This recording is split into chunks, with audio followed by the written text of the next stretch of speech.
श्री सद्गुरुदेव की जय।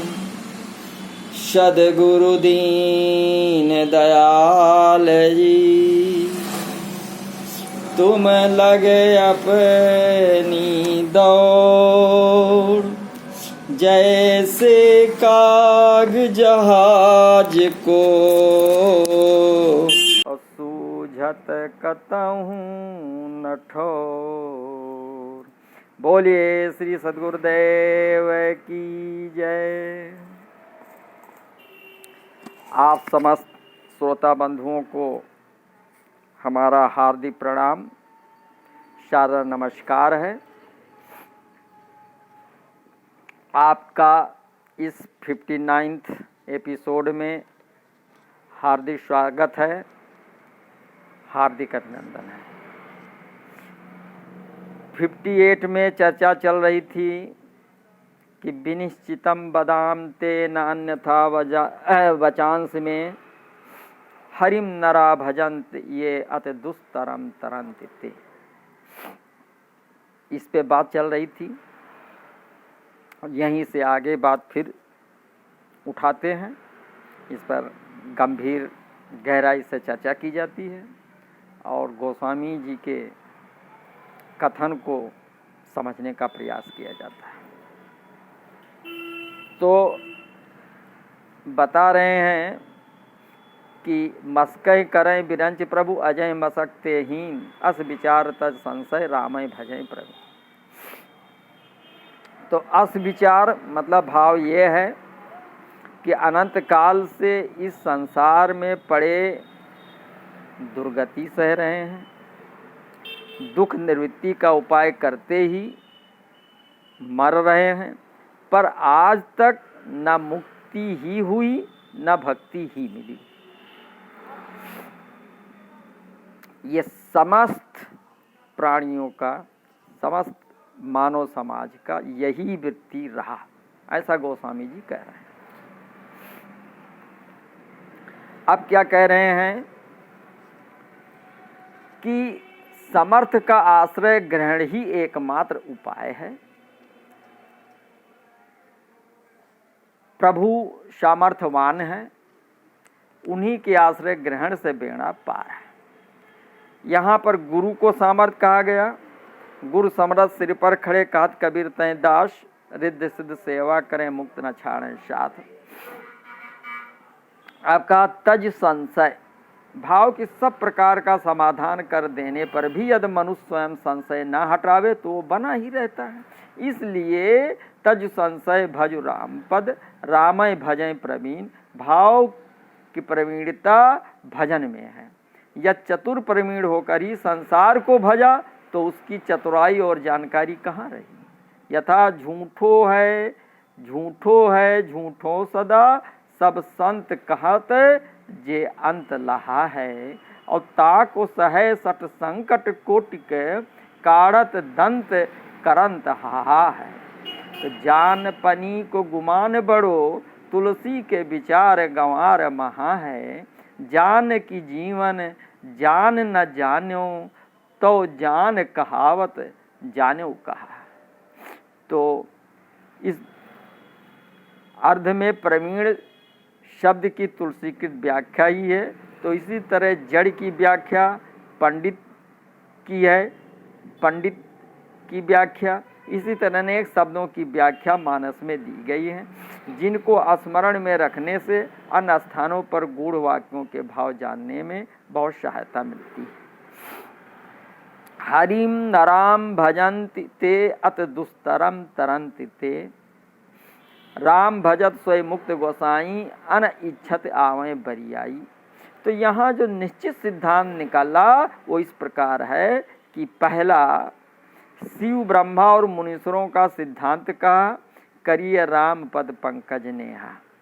दूसरा सुत पुराण आदि का सिद्धांत कहा, रघुपति भगत बिना सुख नाही, जीव न लह सुख हरि प्रतिकूला। तो जोर देकर अपना अनुभव सिद्धांत कहा कि राम विमुख न जीव सुख पावे। राम विमुख को सुख की प्राप्ति का अभाव बताया। विमुख राम सुख पाओ न कोई। अब अन्य साधन असमर्थ हैं, बिनु हर भजन न भवतरी, ये सिद्धांत पेल। भक्ति से भवतरण निश्चय है, हरिम नराम भजन ये अत दुस्तरम तरंत ते। तो यहाँ इतने सिद्धांत कहे। रघुनाथ जी की भक्ति ही से सुख प्राप्त एवं भवतरण हो सकता है, उनकी भक्ति के बिना सुख किसी प्रकार नहीं मिल सकता, और सुख और भजन बिना मुक्त होना संभव नहीं है। तो यदि कोई सोचे कि हम बिना भक्ति के पार हो सकते हैं तो पार नहीं होंगे, तो ऐसे को उदासीन कहा गया है। तो बिनु हर भजन न भवतरी, तो निश्चित भजन करने से तर जाते हैं, ये निश्चित बात कही गई है। तो न अन्यथा वचांश में यह संदेह ना हो कि कहीं कही हुई और बातें निश्चित नहीं थी, इसलिए कहते हैं कि मेरे वचन अन्यथा होते ही नहीं, अर्थात सब कहा हुआ यथार्थ है। पर निरूपण करने में तर्क तथा प्रमाण से काम लेना पड़ता है। तो इस समय निर्णीत अर्थ कहता हूँ। यहाँ भुसुंडी जी अभिमान नहीं करते हैं, शिष्य में विश्वास उत्पन्न करने के लिए यथातथ कह रहे हैं। तो हरिम नरा भजंती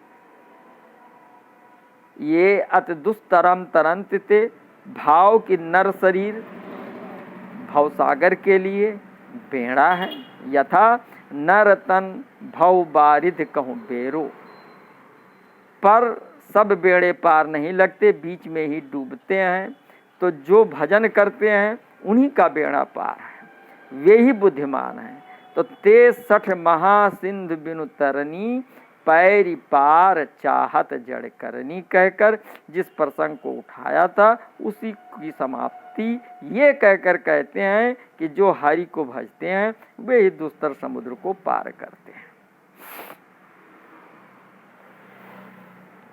अब गोस्वामी जी काकभुसुंडी गरुड़ जी के संवाद के माध्यम से समाज को और कुछ बताते हैं। आइए देखते हैं क्या कह रहे हैं। कह रहे हैं श्रुति सिद्धांत इहाय उरगारी, और राम भजिय सब काज विषारी। लीजिए, कह रहे हैं कि हे उरगारी, यानी गरुड़ जी, काकभुसुंडी जी गरुड़ जी को समझा रहे हैं। तो कह रहे हैं हे उरगारी, श्रुतियों का सिद्धांत यही है कि सब काम भुलाकर भजन करना चाहिए। ये गरुड़ के 7 प्रश्नों के उत्तर कहे। इसके पूर्व 4 प्रश्न जो भुसुंडी संबंधी थे उनके उत्तर कहे थे, पर यहाँ प्रसंग की इति लगाने में कहते हैं कि कहौ नाथ हर चरित अनुपा। इससे जनाया कि अंतिम प्रश्नों के उत्तर भी रामचरित के ही अंतर्गत है। जिस सत्संग में रामचरित के संबंध में और भी ऊपर की कथा कहने की आवश्यकता हो, जो प्रसंग का पोषक है वो भी रामचरित है। जैसे कि योगा वासिष्ठ को रामचरित कहा जाता है। दूसरे संत चरित, संत स्वभाव भी रामचरित है, क्योंकि संत भगवंत में अभेद है और इनका चरित गुण बिना राम संबंध का होता ही नहीं। तो जितने प्रश्न हैं ये भक्ति को दृढ़ करने वाले हैं, अतः प्रश्न और उत्तर दोनों चरित्र के अंग हैं। कहौ नाथ हर चरित अनुपा, यहाँ कथा की इति लगाई। प्रथमा ही अति अनुराग भवानी, रामचरित सर कहस बखानी। तो अनुपा यानी स्वमति अनुरूपा के भाव पूर्व आ चुके हैं। तो हर चरित्र वेद मार्ग संस्थापन के लिए होता है, अतः वेदोदित संपूर्ण बातें स्वयं करके उपदेश द्वारा जगत के सामने जीते जागते रूप में रख दी जाती है। यथा जय ही कहत गावत सुनत समुझत, परम पद नर पावई। तो भागवत चरित्र में भी भगवत गुणानुवाद ही रहता है। तो श्री रामचरितमानस में एक भगवत चरित्र और 5 भागवत चरित्र, उमा चरित्र, शंभु चरित्र, भरत चरित्र, हनुमत चरित्र और भुसुंडी चरित्र है। अतः इन सब के अंत में कहते हैं कहऊँ नाथ। अनूप यानी जगत से विलक्षण। तो विधि हरिहरमय वेद प्राण सो अगुण अनुपम गुण निधान सो चितमय सादर रूप अनूपा तृप्त न मानहि मन सतरूपा कहूँ नाथ हर चरित अनूपा संत सभा अनुपम अवध सकल सुमंगल मूल। तो इस तरीके से राम के चरित्र में बहुत सी चीज़ें बताई गई हैं। सब मिला करके भजन का महत्व बहुत करके बताया गया है कि भजन का महत्व कलयुग में बहुत जाता है। और भजन इतना करना है कि कहाँ कह रहे हैं कि सुत सिद्धांत यह उर्गारी और राम भजिए सब काज विसारी। यानी जे ज्ञान मान विमत्त भव तव भव हरनि भक्ति न आदरी तव चरण हम अनुरागही। तो इत्यादि जो दोहे और छंद बताए गए हैं, इसमें ये श्रुत सिद्धांत बताया गया कि भगवान का भजन यानी भजन करना नितांत आवश्यक है। पहले ज्ञान सिद्धांत से भजन की उपदेयता दिखलाई, फिर भक्ति सिद्धांत से दिखलाई, अब श्रुत सिद्धांत से भी वही दिखलाते हैं। तो सब काज विसारी यथा कोटि त्यक्त्वा हरि भजेत। कहा है कि 100 काम छोड़कर भजन करने, और भगवत भजन के सामने भोजन तक छोड़ देना विधि बताया है। काशी की प्रति में काम पाठ है, दोनों में भाव एक ही हैं। जनकपुरवासी और मगवासी प्रभु के दर्शन के लिए धाये धाम काम सब त्यागी चले सकल गृह काज विसारी। तो श्री सुग्रीव ने बानरों को उपदेश दिया कि भजिए राम सब काम बिहाई। इसके भाव वहाँ आ चुके हैं। भुसुंडी जी के विषय में कहा कि तज हर भजन काज नहीं दूजा, बस यही सब काज विसारी का चरितार्थ है। विसारी का भाव कि छोड़ने मात्र से काम न चलेगा, सब काम इसके आगे भुला दो, मानो और कोई काम था ही नहीं। राम भजिए सब काज विसारी थी भाव की विषय से मन फेर कर भगवान में ऐसा लगावे कि सचमुच विषय और कार्य सब विस्मृत हो जाए। यथा प्रगट बखान ही राम सुभाऊ अत सप्रेम गा बिसर दुराऊ तुलसी भूल गए रख एहा। तो ऐसे भूलने वाले का कामकाज भगवान को याद करता रहता है। यहाँ करऊँ सदा तिनकै रखवारी। काम का तो सुख भी है, जब तक दूसरे सुख याद हैं तब तक भजन नहीं हो सकता। दूसरे सुख सीठे लगे तब राम मीठे लगते हैं। तो उर्गारी संबोधन का भाव कि आप सर्पों के शत्रु हैं गरुड़ जी, संशय सर्प से भी आप वेदोदित सिद्धांत द्वारा अपनी रक्षा कीजिए। वेदों के सिद्धांत सुनने पर वेद अनुयायी के हृदय से शंका दूर होकर दृढ़ निश्चय हो जाता है।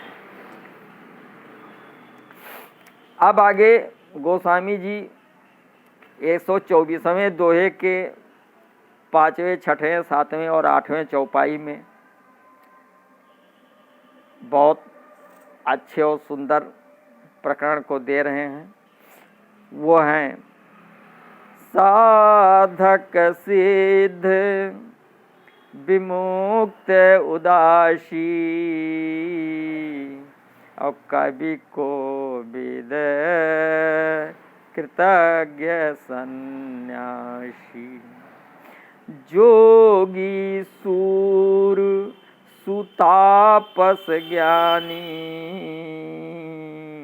और धर्म निरत पंडित विज्ञानी।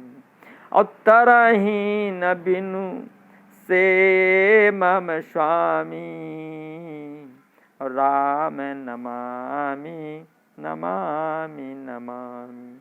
तो शरण गए मोशे अघरासी और हो ही शुद्ध नमामि अविनाशी। तो क्या कह रहे हैं कि साधक सिद्ध विमुक्त जीवन मुक्त उदासीन यानी शत्रु मित्र भाव रहित कवि यानी काव्य करने वाले तथा सर्वज्ञ कोविद यानी कृतज्ञ जो कृत कर्तव्य क्या है उसके ज्ञाता हैं, सन्यासी योगी सूरवीर बड़े तपस्वी ज्ञानी धर्मपरायण पंडित और विज्ञानी भी बिना भजन के और बिना सेवा के तर नहीं सकते। ये बात बताई गई है। तो इसीलिए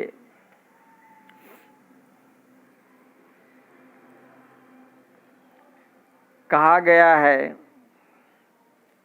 कि वर्तमान समय में सद्गुरु ही समक्ष होते हैं। तो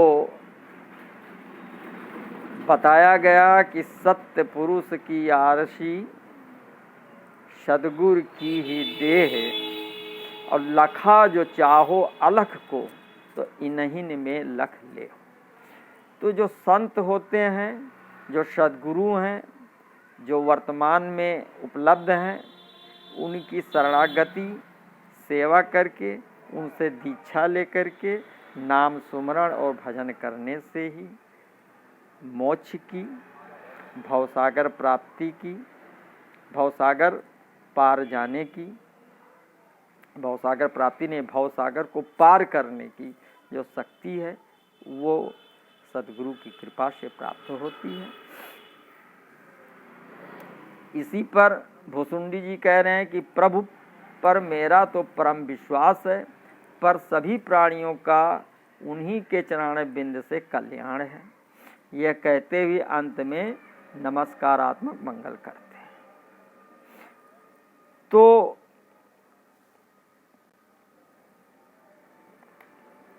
इस प्रकार गोस्वामी जी बिल्कुल स्पष्ट कर दे रहे हैं और वो पहुंच जाते 130 दोहे के 5वें और 6वें चौपाई में, जिसमें बताया साफ सुथरी बात कि यही कलिकाल न साधन दूजा और जोग यज्ञ जप तप व्रत पूजा।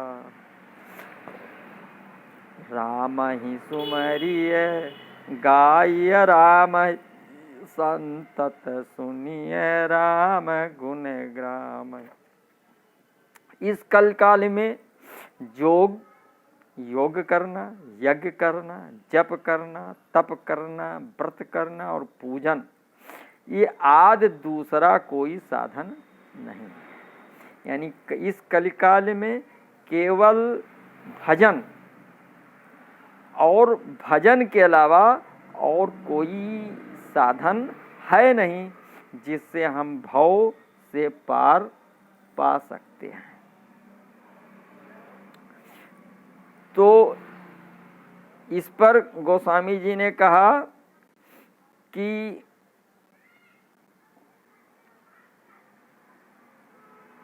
दूसरा कोई साधन नहीं है, ना साधन दूजा का भाव कि अल्प आयु, अल्प बुद्धि, अल्प बल, रोगी शरीर, अल्प धन इत्यादि यज्ञ, योग, तप, व्रत के बाधक हैं।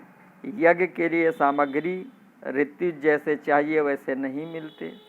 जप और पूजा तथा योग में मन की एकाग्रता चाहिए, सो भी कली में संभव नहीं, अतः इनका साधन हो नहीं सकता। तो विशेष कलयुग जोग न जग न ज्ञाना, एक आधार राम गुण गाना। जप में न्यास प्राण प्रतिष्ठा, अपने में मन वचन आचार की शुद्धि इत्यादि करना वेद तंत्र में विधान है, सो अब नहीं हो सकता। श्रीमद् भागवत में भी कहा है कि प्रायेण अल्पायुषः सभ्य काल्वास्मिन् युगे जना मंदा समुंदम तयो मंद भाग्या ही उपद्रुता भूरिणी भूरिकर्माणि श्रोतव्यानि विभागशः तस्माद् एकेन मनसा भगवान सत्वतां पति श्रोतव्यम कीर्तितव्यश्च ध्येया पूज्यश्च नित्यदा। तो इस कलयुग में प्रायः समस्त प्राणी अल्पायु, मध्य बुद्धि, शिथिल स्वभाव वाले, मंदभाग्य और रोगी होते हैं। संसार में विभाग पूर्वक सुनने योग्य और नाना प्रकार के कर्मों का परिपालन करने वाले शास्त्र बहुत हैं और बड़े बड़े ज्ञात कर्म तो बहुत दिनों में करने योग्य हैं, अतः वे निभ नहीं सकते। सूत जी कहते हैं कि सबका नित्य धर्म यही है कि एकाग्रचित होकर भजन करें। यही कलकाल में एक बहुत बड़ी शक्ति है और कोई शक्ति इसमें काम नहीं आती है।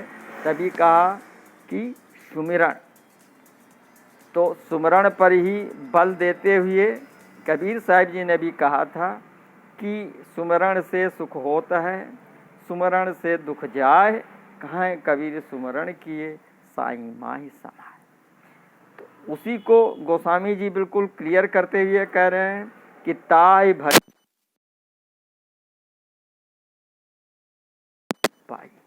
तो यहाँ पर चूंकि रामचरित्र का वर्णन गोस्वामी जी ने किया, इसलिए राम शब्द की को बार बार उन्होंने दिया है और देना भी चाहिए, क्योंकि सब्जेक्ट से हट नहीं सकते। कबीर साहब जी ने 4 प्रकार के राम की बात कही, जिसमें चौथा राम की बात की है।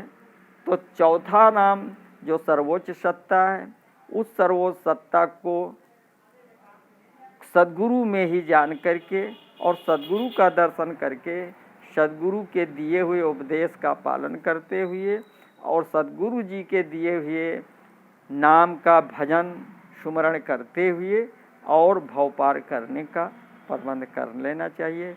यहीं पर तुलसीदास जी की कृत रामायण के माध्यम से समाप्त होती है।